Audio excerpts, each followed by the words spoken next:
já estava sendo idealizado já tem alguns anos, desde que eu mudei para cá tem 2 anos, né? Eu conheci o coletivo Nísia, que é um coletivo literário de mulheres periféricas e LGBTQI+, principalmente porque atua aqui na região. E o Nísia estava sem espaço, estava numa salinha pequena do Museu Vivo, e aí eu idealizei formatar esse espaço aqui. Eu já morava com a minha filha, com a namorada dela, ela foi mudar, eu sozinha. Eu falei, eu não vou mudar essa casa, eu quero transformar essa casa num espaço onde a gente possa trabalhar a produtividade feminina, fortalecer o movimento, não só o movimento do hip hop, mas fortalecer também a qualificação, o pontapé, o acolhimento. São tantos conceitos que a gente engloba quando as mulheres se unem, se fortalecem no movimento, que não é só a questão artística, né? Tem a questão do acolhimento também. Eu já atuo já há um tempo já com essa questão do acolhimento, de levar mulheres de delegacia, PML, dar porrada em homem, enquadrar. Né? O último fui eu e Elô, que enquadramos um cara que estava agredindo uma menina. Então a gente já trabalha com isso já. Aciona uma rede, que é uma rede gigantesca. Nós conseguimos ano passado tirar uma mulher do país. Então assim, a gente vê a força que essa rede ela tem, às vezes, na vida de uma única mulher. Então empodere uma mulher. Então esse espaço está aberto para reuniões, para oficinas, para produtividade. Esse espaço aqui do lado vai se transformar numa oficina, num ateliê, com máquinas de costura também. Nós faremos vários cursos aqui, esse é só um pontapé inicial. E a Nação Hip Hop, ela é uma rede, ela não é um coletivo. E a Nação Mulher, ela faz parte dessa rede. A Nação Hip Hop funciona em 14 estados, mais o Distrito Federal. E a Nação Mulher, ela está assim até fora do nosso país, tem mulheres que a gente pode acionar na rede. Então esse acolhimento a gente pode ter não só aqui na nossa cidade, não só na região, não só no estado, mas também em outros estados. Tá? Tenho certeza que se a gente precisar acionar vocês, São Paulo, Brasília, isso vai acontecer. É a rede que funciona. Tem uma menina que veio de BH, que foi acionada na rede da Nação lá, entendeu? Que a Nação proporcionou a passagem dela de volta, então, daqui da Regiana. Então essa rede funciona. E é isso, essa casa está aberta para acompanhar as páginas, dialoguem com a gente também, não percam, não perder esse elo que a gente está construindo. Eu estou muito emocionada, sabe, hoje o TPM também está batendo, está muito mais emotiva, mas principalmente por ter esse momento de proporcionar isso para mim e para todas nós, porque eu preciso muito, eu procuro cuidar muito das pessoas, às vezes esqueço de cuidar de mim também. Então, para mim também está sendo um carinho imenso, estou sendo acolhida por todas vocês também.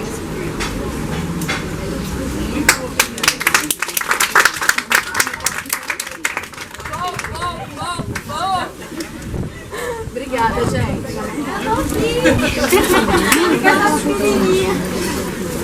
Muito boa tarde. Eu sou Vera Verônica, tenho 40 anos, há 5 anos e vou ficar mais de 5 falando que eu tenho 40. Amei a cidade. Ela me trouxe uma maturidade e uma compreensão do que eu estou fazendo nessa tal dessa cultura hip hop. Eu conheci o hip hop em 89, mas eu só comecei a cantar em 92. Então são 27 anos aí de história. E eu não sofri machismo. Eu não sabia nem o que era machismo, mas eu não sofri machismo quando eu comecei a cantar. E eu ouvi alguns relatos hoje, eu ouço relatos todos os dias de machismo. E aí eu vim fazendo uma leitura, né? Por que eu não sofri machismo, né, quando eu comecei a cantar? E aí eu compreendi que não tinha nenhuma mulher fazendo no DF. Não tinha. Então, assim, os caras vislumbraram assim, uma coisa muito massa e me acolheram. Foi sorte? Não sei. Era pra ser? Também não sei. Eu só sei que isso pra mim foi muito bom. Porque eu conheci o rap, foi a primeira coisa que eu ouvi foi um rap, né? E eu ouvi um rap chamado Subraça, de um rapper lá do DF mesmo. Eu ganhei uma fita cassete, né? Que eu hoje me surpreendi, que muita gente aqui não sabia o que era. Ganhei uma fita cassete. E lá tinha uma música que falava que nós éramos sub-raça. Negro, periférico, mulher, latino era sub-raça. E aí o rapper falava que sub-raça era a puta que pariu, que ele não era sub-raça não, que ele era o povo que construiu esse país. E aí aquilo me encantou, eu falei, é isso que eu quero pra minha vida, eu quero poder contar tudo que tá acontecendo. E entre meios isso, a minha mãe tinha sido, né, mais uma na estatística, abandonada pelo marido, sem emprego, sem ter onde morar, moramos na rodoferroviária lá, em Brasília por uns 6 meses, até a gente conseguir um lugar para ficar, até conseguir albergue, até conseguir aluguel. E aí a gente foi morar num lugar que a gente não conhecia, que se chamava Parque São Bernardo, que era um bairro, só que esse bairro era um bairro de prostituição, né? Brasília, ela tem uma BR que corta ela, numa ponta ficava Planaltina, na outra ponta ficava Valparaíso, que é onde eu moro.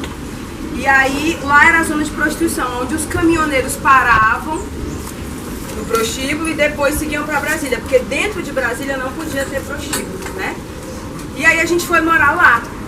E aí, claro, né, você tá num ambiente com prostituição, droga e tudo que a juventude está curtindo é aquilo, você também quer. Só que aí, assim, hoje eu sou bem magrinha, eu pesava quase 200 quilos, então eu não tinha... como eu vou dizer, eu não tinha o biotipo nem físico para ser prostituta. Eu não consegui ir vender droga porque eu não conseguia correr. Aí eu fui meio que excluída, né, da galera. A galera não queria colar comigo porque eu não conseguia exercer as únicas duas funções que tinham para a juventude naquele momento. E aí quando eu ouvi esse rap, eu falei, eu vou fazer isso. E aí voltei para casa, conversei com a minha mãe, ela falou assim, ó, a gente é pobre, mora na periferia. Você já sabe todos os estereótipos que tem em cima de você. Você é uma mulher negra, gorda e mora na periferia. Né? Então, o que você vai fazer com isso aí? Minha mãe tá me intimando, né? Minha mãe tá me... O que você vai fazer com isso aí? Ela ouvia muito samba, muito Martinho da Vila. A nossa casa foi regida a samba. E aí eu não sabia o que responder pra ela, né? Aí eu fiquei pensando, eu falei assim, não vou mexer com esse negócio não, vou ficar só ouvindo. Aí ela falou assim, eu não acredito que você vai, na primeira oportunidade, abandonar o que você gosta. Aí ela falou assim pra mim, vai estudar. A gente sem estudo não é nada, então vai estudar. Aí eu fiz o caminho contrário, né? Eu fui aprender um pouco sobre rap e fui terminar meus estudos. Eu terminei o ensino médio com 16 anos, entrei no magistério, do magistério eu fiz pedagogia, da pedagogia eu hoje acumulo mais de 20 pós-graduações, aí eu fiz mestrado e eu fiz doutorado e eu não terminei o PhD porque eu não tô mais afim. Já chega, tem bastante coisa aqui dentro. E quem me levou para esse caminho da educação foi o rap. Só que, por mais que eu não tenha sofrido machismo, não tinha instrumental. Tal da internet não existia. Globalização não tinha chegado. Computador era uma coisa bem grande que a gente via na televisão uma foto da empresa. A gente não tinha um PC, né? Aquele caixote, a gente não tinha celular. Não tinha celular. Então, como ter acesso à música que vinha lá de São Paulo? Eu já estava fazendo rap, mas elas não me conheciam, eu não conhecia elas, porque se não chegasse a fita ou o vinil, a gente não ia saber de nada. Então, eu comecei a pegar essas fitas, cassete, cortava a voz da pessoa, colocava o durex e ficava só com a batida. E foi assim que a gente começou a cantar, usando a fita cassete, a batida gringa que a gente recebia e cantava por cima. E aonde dava uma puladinha, né, porque você tinha que cortar direitinho, a gente improvisava em cima. E aí eu falei, poxa, eu não posso cantar agora porque eu preciso mostrar para os outros meninos como é que faz isso. E aí eu acabei sendo a primeira DJ, como eu já era educadora, né, eu já era professora, eu consegui comprar um par de picapes usado e todos os caras me ajudavam. Eu não sofri machismo quando eu comecei. Eles achavam massa ter uma mulher, só que essa mulher tinha que se encaixar, né? Então eu usava calça larga, camiseta larga, boné, não usava batom, usava tênis e chamava os caras de mano e não namorei ninguém do hip hop. Porque se eu namorasse naquela época, né, lá no início da década de 90, eu sentia que eu ia perder aquela minha construção. E aí eu convidei duas meninas, falei, pô, vocês curtem o que eu faço, estão sempre indo, vocês não querem cantar? A gente nunca cantou. Falei, então vamos. Escrevemos a primeira letra, aí eu já tinha uma, escrevemos uma junta e a gente foi cantar. Aí eu fui ver o que era o tal do machismo, né? Ó, é muito massa enquanto você diz que é do hip hop, mas na hora que você quer o nosso palco, você paga pra entrar no baile e aí a gente vai ver se você vai cantar. Aí chegava no vai ver se vai cantar, ah, não toca fita aqui não, aqui a gente só toca vinil. Aí comprei um Walkman, adaptei um RCA de um lado, do outro lado um P2. Aí na hora que eu pagava pra entrar no baile, aí o cara falava, ah, não dá pra tocar. Dá sim, toma aqui.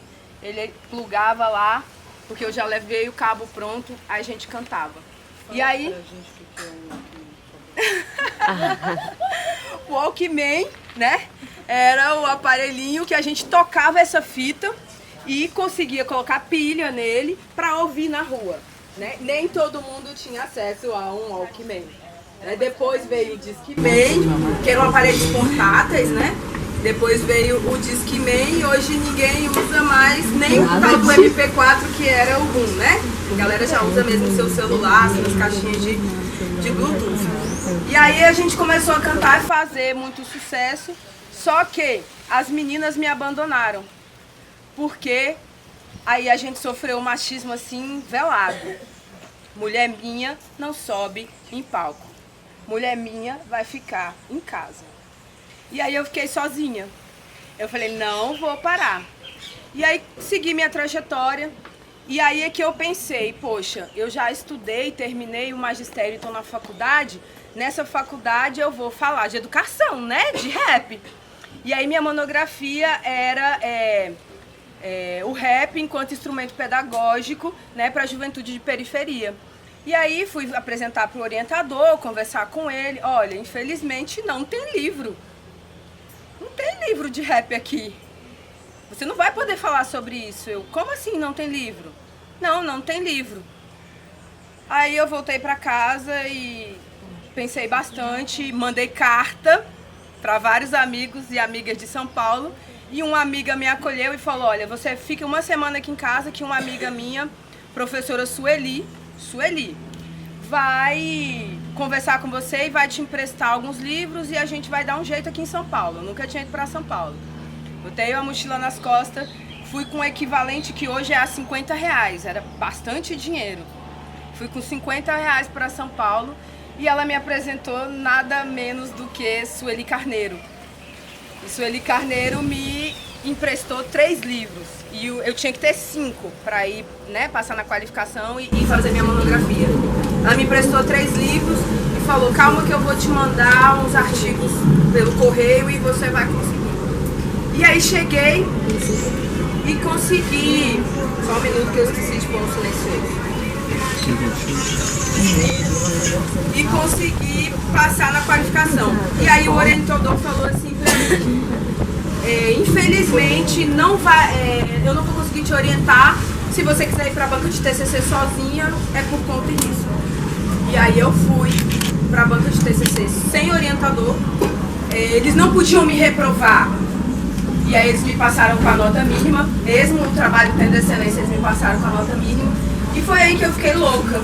Falei, esse rap, esse hip hop vai ter que chegar em algum lugar. A gente vai ter que combater o que está acontecendo. Eu já falava de machismo nas minhas letras, eu já falava de um feminismo que eu não entendi o que era, só o que eu ouvia das mulheres, muito depois que eu fui saber o que era ser uma mulher negra, saber o que é ser negra e sentir aquela dor na pele, muito depois que eu fui saber o que era feminismo, porque eu sabia o conceito, né? Feminismo é a nossa busca por direitos iguais, sejam eles trabalhistas, sejam eles de ir e vir, sejam eles quais forem, direitos iguais entre seres humanos, homens e mulheres. Então qualquer pessoa pode ser feminista. Só que aí, muitos anos depois, eu li em um texto de Sueli Carneiro, que nós somos mulheres negras, então o nosso feminismo é negro. Que quando as feministas brancas estavam lá brigando por igualdade, queimando o sutiã, né, falando sobre as mulheres pretas já estavam na cozinha dela há muito tempo, sem CLT, né, sem direito, sem ter acesso à educação e sem criar seus filhos. Então eu sou uma feminista de carteirinha, mas eu sou uma feminista negra. Claro que a gente precisa se orientar pelos livros que a gente tem, só que eu sou uma feminista negra. Eu preciso falar das minhas dores, das dores das minhas irmãs. E aí o rap me levou à educação. Eu sou professora universitária hoje, trabalho em curso de pedagogia, administração e direito. E por conta de eu não ter conseguido um orientador, a minha primeira pós-graduação foi metodologia científica. Então eu sou uma professora de metodologia científica, ajudo a fazer TCC no Brasil inteiro, né? Lá no meu Face tem um contato para quem não está conseguindo levar, né, o seu trabalho de conclusão para frente. É isso que eu faço. Isso me motiva, é isso, né? Só que aí, lá em São Paulo, elas não sabiam de mim. Eu tive que viajar, ir pra lá, trocar ideia, dar a cara a tapa. Isso tudo por orelhão. Não tinha celular, não tinha internet, né? Eu tinha viajado de novo com aqueles R$50, né? E fui muito bem aceita. Mas quando eu voltei pro DF, depois de ter ido para São Paulo, eu vi que eu precisava ter material, gravar um disco, mostrar o meu trabalho. E aí a gente antigamente só gravava pro gravador, hoje não, né? Você liga o PC, baixou o programa, tem interesse, você faz seu beat, né? Passa a voz nele e bomba ele na internet. Não era assim, ou você tava numa gravadora ou você não conseguia. E nesse meio tempo, tudo acontecendo, o furacão na minha vida, a minha mãe... Lembra que onde é que eu moro? Que eu morava? No prostíbulo, lembra? Minha mãe construiu a casa bem bonitinha, com bastante planta. As prostitutas pegavam as crianças que não queriam, pulavam o muro e colocavam lá. E aí a gente tem hoje o orfanato Recanto da Paz, que nesses 38 anos a gente já criou mais de 200 crianças. De todos os tipos, de todas as cores, de todos os sabores e de todos os amores da vida, né? Eu acho que essa é a nossa segunda parcela de devolutiva para a sociedade do que é ser uma mulher ativa dentro do hip hop, né? O orfanato Recanto da Paz. E aí quando eu voltei de São Paulo, minha mãe estava com 3 crianças de uma vez, chorando, sem leite e sem nada. E aí eu falei, vambora, não tá aqui na sua porta? Bora criar. E aí o hip hop me mostrou que por eu ser mulher, eu não ia conseguir gravar um CD. Aí a gente fez o quê?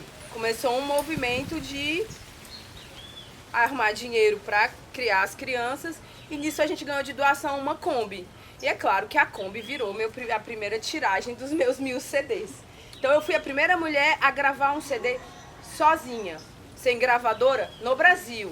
Mas isso não chegou lá em São Paulo, porque lá em São Paulo a Dinadi já tinha gravado, outras mulheres já tinham gravado por gravadora. Então tudo que Brasília, por mais que ela seja capital, é muito pequena. Então as coisas demoravam um pouco, né, pra sair de lá. E aí vai eu botar a mochila nas costas e levar CD pelo Brasil pra tentar vender e cantar. Isso tudo foi muito desbravador na minha época. A gente fala hoje, né, de gravar um CD, a gente fala hoje de fazer uma faculdade, a gente fala... Era muito difícil na minha época. E aí eu segui minha trajetória e consegui chegar onde eu acho que eu tô muito bem. Não tô na mídia que a gente almeja, de estar tocando nas rádios, de estar vendendo CD, mas eu acredito que o meu trabalho de formiguinha, ele é muito válido.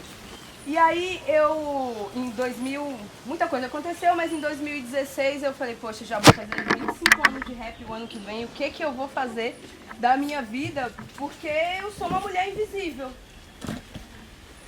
Quantas de vocês aqui conheciam o meu som, ou conhecem o meu som antes do evento tá divulgando, tá falando, ou falando que eu viria?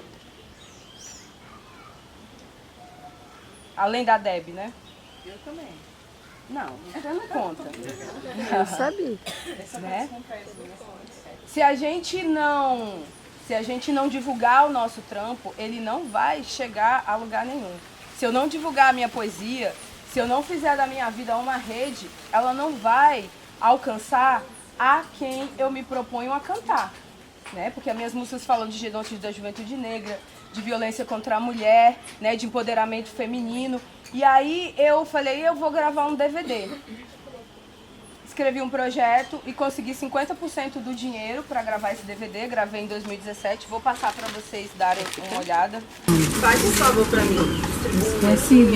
Pegar chaveiro para você vender para mim. E aí consegui gravar esse DVD. Demorou um ano. Como eu ia fazer 25 anos, tem 25 músicas aí, né? E aí eu imaginei, um trabalho audiovisual vai conseguir chegar aonde eu queria. E fiz esse DVD, fui muito feliz com ele, estou curtindo, né, divulgar ele. Mas nesses entremeios eu fui me envolvendo com outras mulheres. E aí a gente vai falar dessa história desse machismo, né? Todos os dias eu ouço alguma história, alguma situação aonde alguma mulher fala assim, ele só gritou comigo. Ele nem chegou a levantar a mão, por que eu tenho que sair de casa? Ele segurou meu braço e doeu um pouco. Não, mas ele fortalece, não falta leite para as crianças, então... não, mas ele me deu um tapa essa semana que doeu um pouco, mas... Não, mas eu preciso segurar, não vou voltar para casa da minha mãe. Meu olho tá roxo, eu vou passar uma base, ninguém vai ver amanhã. Verônica, lembra da Júlia? Ela morreu.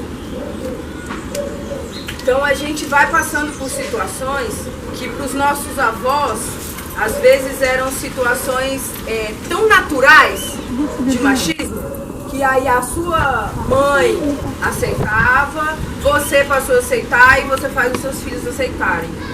Então eu inicio essa nossa fala de machismo, vou passar a palavra depois para a Sherilane, para quem quiser falar um pouco sobre machismo, Pandora, para a gente poder pensar como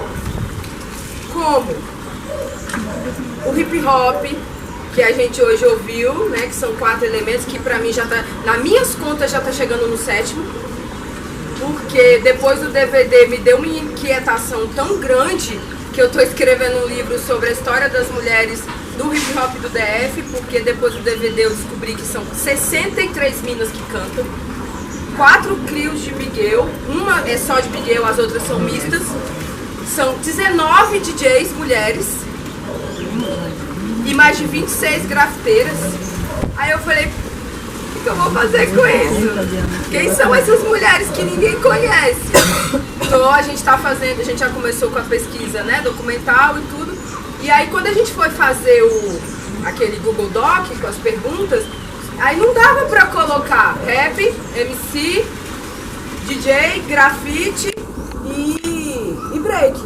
A gente teve que colocar slam, a gente teve que colocar o freestyle, a gente teve que colocar a literatura marginal e a gente está avaliando aí de mais 2 atividades, porque a gente tem umas meninas que são do esporte, que são do skate e tem algumas meninas lá que elas não são produção ainda, mas elas se encaixam na produção. Então eu já tenho 7 elementos dentro da cultura hip hop que eu preciso falar deles, que são as mulheres que estão movimentando, né? Por mais que essa seja a configuração original, ela se expandiu.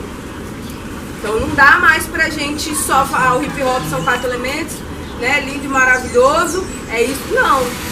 Né? Ele foi criando ramificações que não dá pra gente esquecer. E aí a maioria dessas mulheres, elas têm algumas situações de violência pra contar. Então assim, esse Google Doc tá ficando enorme, né? Esse questionário tá ficando enorme. Mas eu tô curtindo muito fazer isso, porque a gente precisa contar a nossa história. A gente não pode deixar o nosso legado morrer. Se isso não tiver documentado, se isso não for um livro, isso não vai ser um TCC, isso não vai ser um objeto de estudo, e isso não vai ser um exemplo para que alguma mina queira, né, conhecer, ou difundir, ou divulgar a cultura. E aí a gente está fazendo esse projeto paralelo que é o livro, e ao mesmo tempo a gente está fazendo rodas de conversa. Por quê? Muitas vezes, eu estou falando bastante aqui já, eu vou encerrar. Muitas vezes a gente só ouve, e as pessoas pensam que a gente é um depósito, né? Só para absorver a informação. Essa informação ela precisa girar, né, e ter uma devolutiva. E aí essa questão dessa rede de mulheres, que é a Nação Hip Hop, antecede um pouco com a Frente Nacional de Mulheres, que é outra, eu não sei se eu posso chamar de entidade, a Sherilane vai poder falar melhor do que eu, de mulheres que me acolheu, uma rede de mulheres que me acolheu um pouco antes da nação, né? A Frente Nacional de Mulheres do Hip Hop, ela está em todos os estados, em 3 países da América Latina e no Distrito Federal.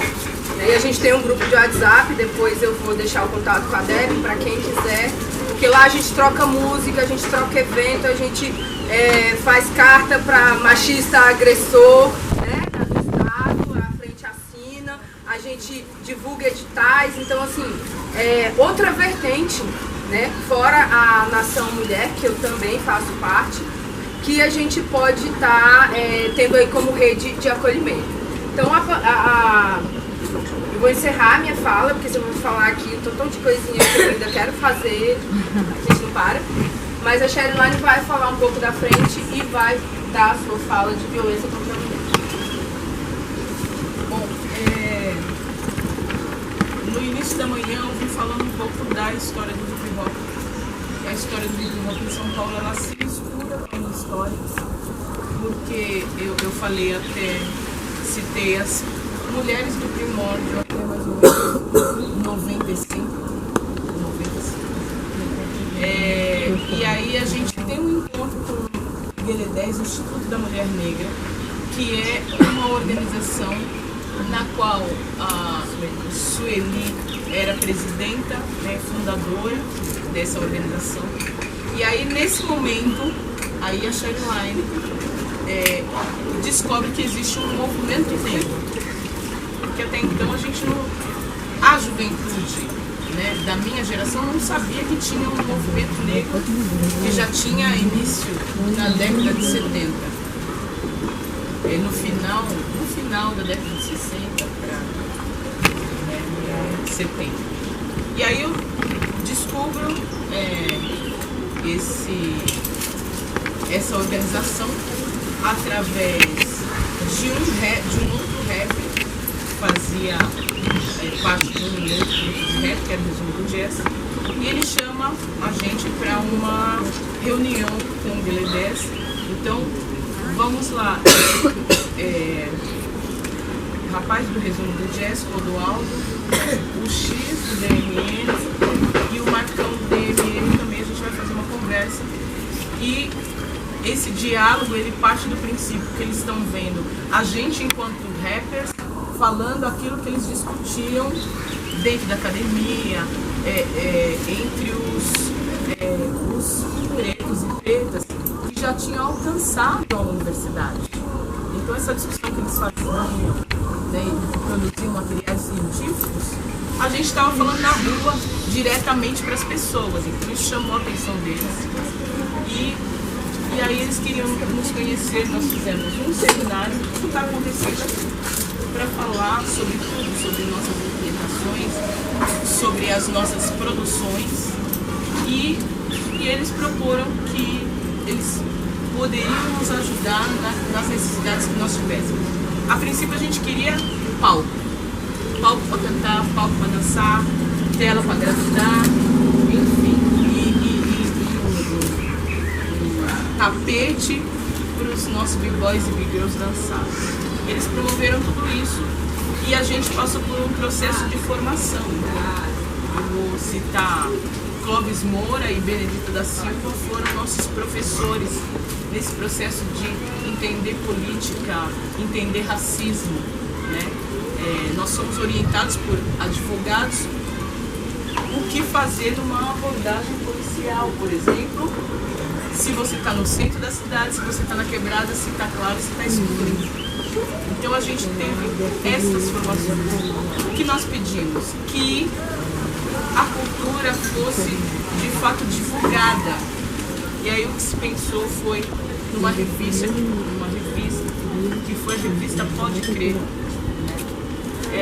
que trazia a princípio os grupos que estavam em ascensão para divulgação desses grupos e as referências. Então aí dali começou a se falar de Zumbi dos Palmares, de Luísa Maim, de Dandara dos Palmares. Enfim, a gente foi reunindo essas lideranças, né, ao longo da trajetória da escravização no Brasil, e lideranças que surgiram depois, né, do final da escravização, para nós termos conhecimento sobre essas coisas.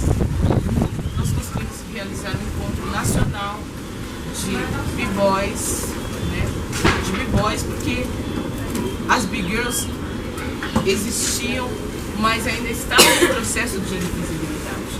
Então o encontro foi para b-boys do Brasil inteiro. Nós conseguimos fazer a cartilha que deu origem à revista e nós fizemos o que poderíamos chamar de protótipo do que é a casa de hip hop que vocês ouvem falar hoje. Então a gente chamou essa casa de Projeto Rappers, né? Porque quem faziam, as pessoas que faziam as maiores articulações e discussões era o elemento MC, eram os rappers, né? E aí a gente tinha os outros elementos só para questão mesmo de festival e apresentação, a coisa do artístico, né? Nesse processo, nós conseguimos trazer as lideranças, né, para o grupo. Então, lideranças que eram de posses. Então, sei lá, antigamente, um grupo de break era chamado de gangue de break. Depois de gangue passou para equipe de break.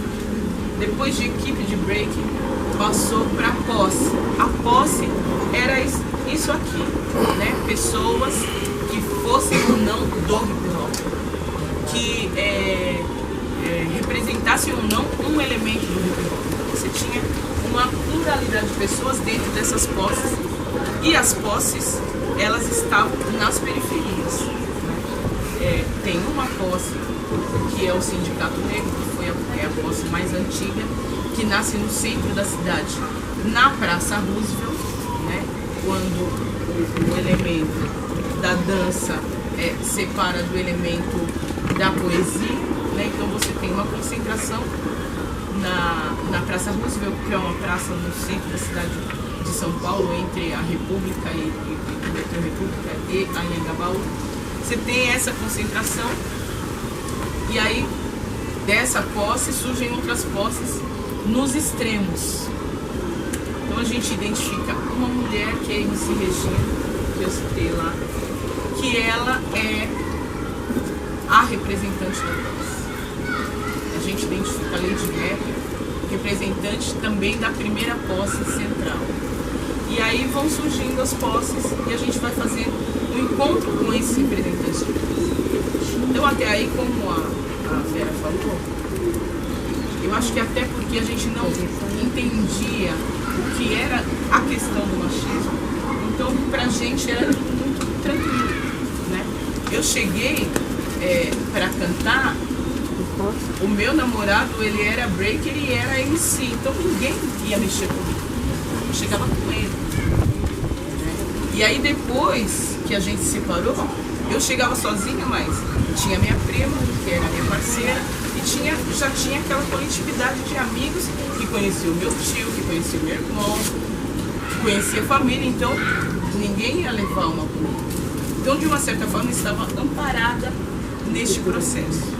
Quando chega em 93, a gente já em diálogo com o Guilherme, a gente funda o primeiro coletivo de mulheres, que é o Family Rappers, né? que era para, como é que a gente, que é em menor número, como que a gente se organiza para estar ali, porque mesmo assim os homens ficavam no protagonismo do processo, né? E a gente começou nesse processo de se organizar, mas vaidade é uma coisa de nós seres humanos, certo? Então a gente não conseguiu, porque quando alguém diz você é uma liderança, né, em detrimento de um grupo, você quebra uma unidade. As lideranças, elas brotam, elas aparecem naturalmente. Então, nunca em um núcleo você pode apontar uma liderança e colocar ela como este é, olha, vocês se reportam lá. Né? Isso você quebra uma unidade ou o crescimento de uma unidade. Então, o que acontece? Aquele núcleo, ele começou forte, depois houve um esvaziamento. Né? Então, nesse processo, quem fortaleceu o núcleo foi a Lady Heavy, a MC Regina. Onde estão os DVDs? Levanta a mão aí pra mim. Aonde está a fita? Aonde está a fita pode ficar. Quem pegou o DVD pode ficar aqui. E aí, neste processo, houve um fortalecimento, depois um esvaziamento. E aí a gente começou nessa coisa de vamos fortalecer isso, vamos continuar e tal. Em 2000 a gente funda Minas da Rima, que aí a gente dialoga com todos os elementos. E aí a gente começa a ver a grande problemática do machismo nos grupos de mulheres, né? De todos os elementos. E a gente consegue fazer um festival que a gente chama de fundação de vários estados, né? Para a gente começar um diálogo. E aí, tudo isso ainda sem essa coisa da internet, entendeu? Então era carta, era telefone de orelhão para orelhão, enfim, a gente fazia todo um corre para poder fazer contatos, né? Com outras mulheres em outros lugares. E nesse processo da Minas da Rima, a partir de que a gente montou aquele núcleo, foram, e depois desse festival que aconteceu em 2001, começou uma movimentação das mulheres se organizarem em grupos, em outros estados. Né? Então foram criados o que a gente chamaria de novas posses, ou posses dos anos 2000. Mas que eram, na sua grande maioria, sim, grupo de mulheres eram só mulheres mesmo. E aí tinham as meninas, ou às vezes só de um elemento, ou de todos os elementos, e pessoas que não necessariamente representavam um elemento, mas que contribuíam. Então, pessoal da sociologia, advogada, pessoal que fazia produção, pessoal que filmava, que fotografava. Então esses núcleos foram tomando um corpo diferente. Em 2010 a gente faz um novo encontro que acontece na aldeia de Carapicuíba, que é Grande São Paulo, e a gente consegue reunir mulheres de 11 estados, mas mulheres representantes desses coletivos que foram surgindo a partir da Minas da Rima, né? Então eu falo que a Frente Nacional de Mulheres no Hip Hop é o coletivo dos coletivos, né? E ela, desde a fundação, ela vem dialogando muito forte com a nação hip hop, até porque os representantes da nação hip hop de São Paulo, que estão mais na Grande São Paulo, né, a gente transita pelos mesmos lugares, né, inclusive dos eventos, né, para os encontros da nação, enfim. A gente tem um diálogo porque nós fazemos parte da mesma cultura. Então, o que a gente não dialoga, a gente está esbarrando. E aí eu vou falar assim, eu não sofri machismo até eu gravar, até a primeira gravação, né? Que aí depois você fez a primeira gravação, aí o cara que vai contratar, ele escolhe, né? Ele escolhe quem é capaz. Então você tá fora dessa capacidade. Porque a primeira vez que nós fomos cantar num lugar grande, assim, para 5.000 pessoas, nós tivemos que fazer 2 vezes o teste.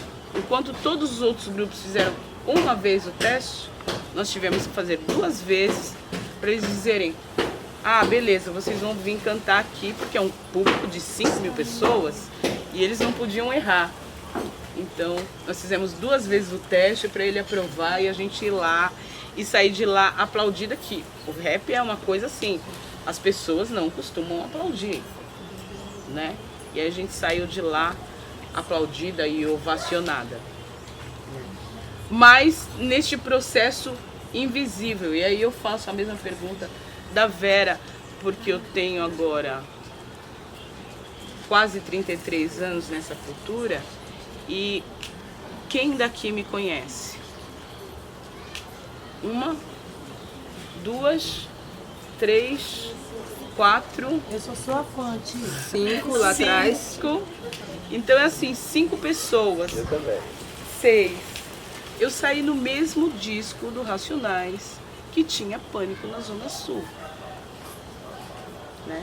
Então aí o produtor, ele olha assim, bom, são 8 grupos, quem estourou esse daqui? Ah, então esse daqui só que eu vou investir.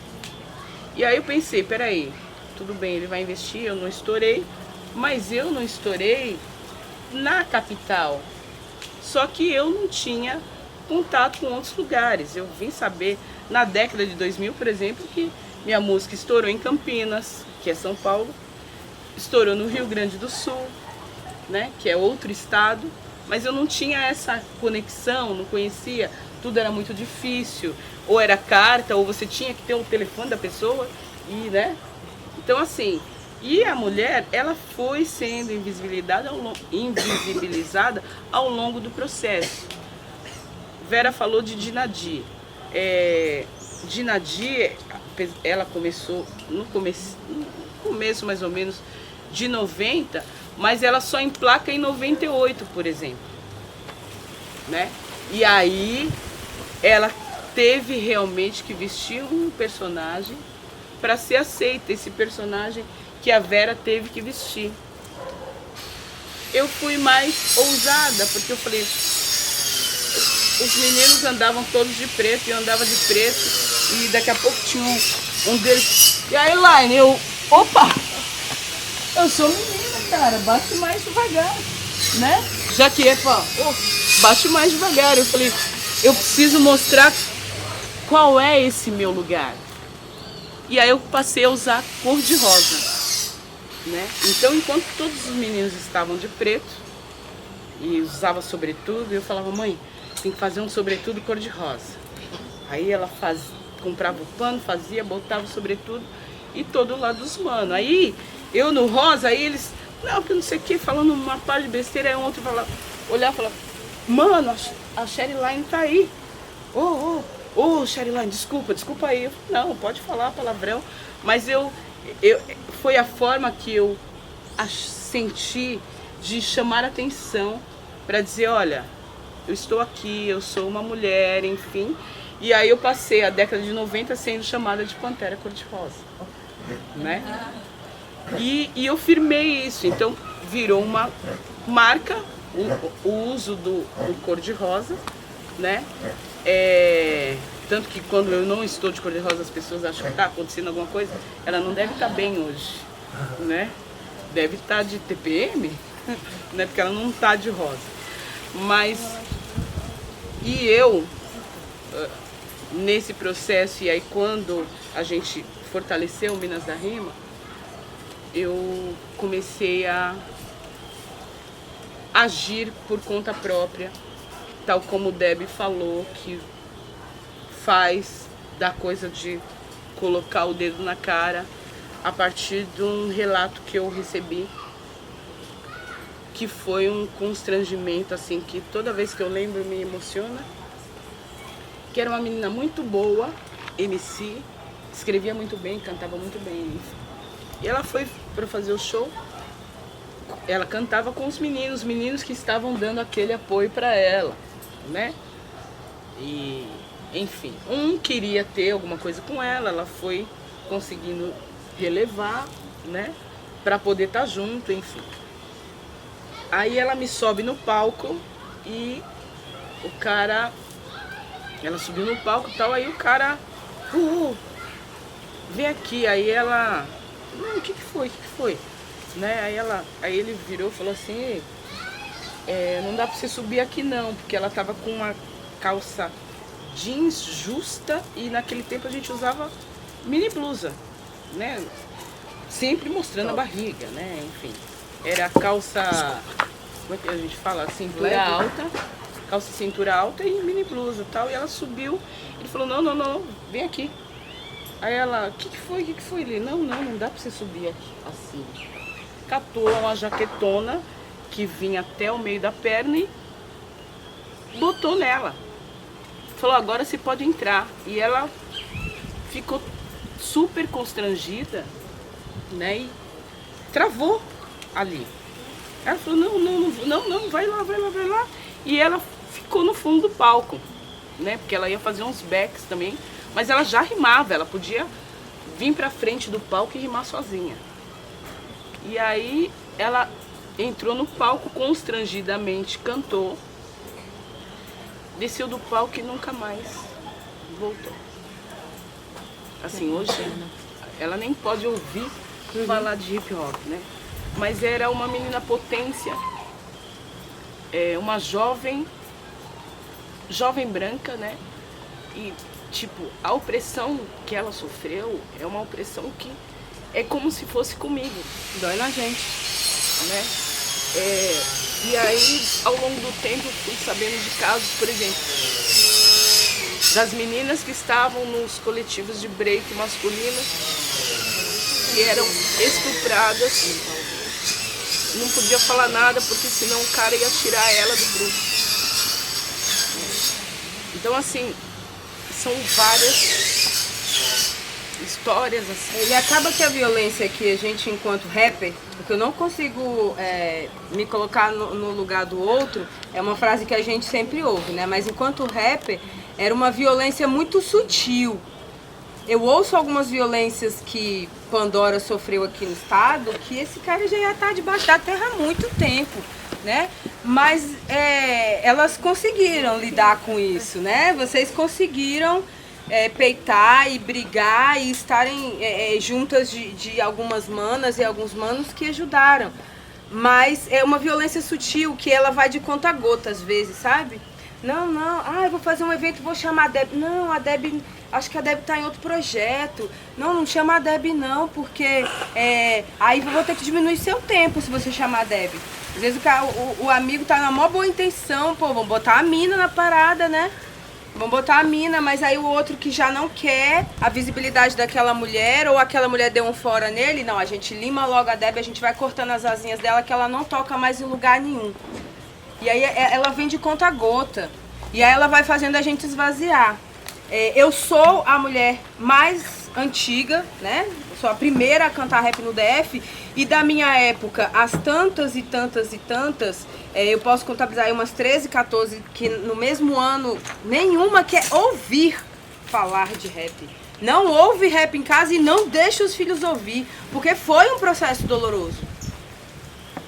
Machucou tanto que aquela cultura que liberta, aquela cultura que era para ser o divisor de águas da nossa juventude e da nossa escolha de caminho, ele se tornou um fardo, né? Então, o machismo, a gente sabe, né, de toda a trajetória da Maria da Penha, quase todas aqui já estudaram um pouco, já ouviram falar. Ela é o nosso marco, né, de violência contra a mulher, porque infelizmente a gente sempre precisa de um mártir. Outro dia eu ouvi uma pessoa falando, mas por que vocês só ficam falando da Marielle? A gente respira, pede centralidade, né? A gente fala assim, Oxum, dá força para sua filha, né? Não meter a mão na cara. Porque as pessoas, elas acham assim, tá dando muita importância, já morreu, já era. Né? Uma liderança negra, lésbica, periférica, que estava lutando contra as milícias do Rio, que estava lutando por políticas públicas LGBT, né? Eu sei que a gente precisa sempre incluir o LGBTQI+, mas vocês, por favor, lembrem que já está implícito aqui, para eu, né, não esquecer. Mas é muito mais fácil, vamos apagar, vamos tirar essa história, vamos... Né, essas meninas que pararam de cantar, parou, a deputada que morreu, morreu. Mas e quantas mulheres não estão morrendo todos os dias? Uma amiga falou assim, nossa, eu não sei se já morria esse tanto de mulher ou se isso virou moda. E a gente pede centralidade para Oxum, né, para não dar um tapa na cara. Mana, a gente tá morrendo todos os dias, só que a gente tá tendo coragem de brigar, a gente tá tendo coragem de falar. Alguma mulher, quando ouve a minha música do Disque 180, ela pode até não ter coragem de ligar no 180 na hora, mas aquele tapa 1 hora vai doer tanto que ela vai ter coragem, ou ela vai contar pra alguém que vai fazer a denúncia por ela. A gente não pode ficar calada. A gente não pode deixar. E aí o machismo, agora a gente quase não fala nele, a gente tá falando no pior, que é o produto dele, que é o feminicídio. Né? Mortes de mulheres todos os dias. E quantas mulheres estão morrendo, sendo enterradas debaixo do colchão, que só vão, né, da cama, que só vão ser descobertas daqui a anos. Então a gente precisa, enquanto juventude, enquanto movimento hip hop, expressar isso. Na hora que eu vou dar uma oficina de dança, eu preciso sim mostrar movimentos e fazer sátiras e brincadeiras como se eu tivesse, né, dando uma cotovelada no mano, dando uma cotovelada no... Pra que a mina saiba, olha, o seu corpo, ele é um objeto de luta. Então a gente só dá o que a gente tem. Então o movimento hip hop, ele só pode dar o que ele tem, que é informação, que é formação, que é despertar a consciência. Então assim, Verônica, eu queria muito saber aí sobre o tipo de violência. Vamos discutir isso também se vocês quiserem. Mas o nosso intuito maior enquanto rappers, enquanto coletivo, enquanto mulheres que precisam, né, estar se fortalecendo, é a gente saber onde é que tá doendo. Às vezes a menina viu tanto a mãe dela apanhar que aquilo ficou tão natural que um namorado que começou agora já deu um tapa e ela aceitou. Mete o pé desse cara. Mete o pé no cara. Mete o pé desse cara, sai fora desse relacionamento. Nem toda mulher tá preparada para levantar a mão para um homem. Nem toda mulher está preparada para a força física de um homem. Se você não dá conta, mete o pé e pede ajuda. Não está dando conta de sair fora sozinho, pede ajuda.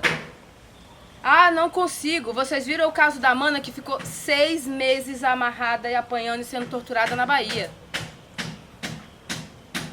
Ela não conseguiu sair.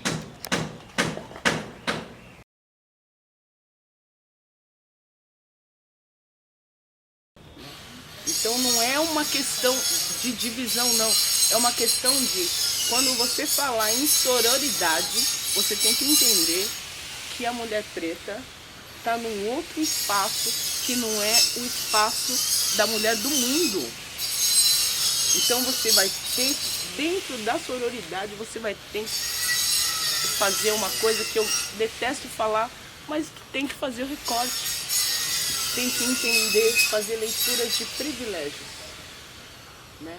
Então, o tempo todo, e a gente fala isso, porque a gente quer um mundo mais humano, gente, é só isso que a gente quer. Um mundo com mais respeito, né? A nós, aos nossos, criar bem os nossos filhos, que os nossos filhos não sofram, que sofram menos do que a gente sofreu, que os nossos netos não sofram, né? Que eles não tenham nem a ideia do que, por exemplo, é o sofrimento. Né? Então, é quando a gente fala desse feminismo negro, é esse olhar. É um olhar com sensibilidade. É isso.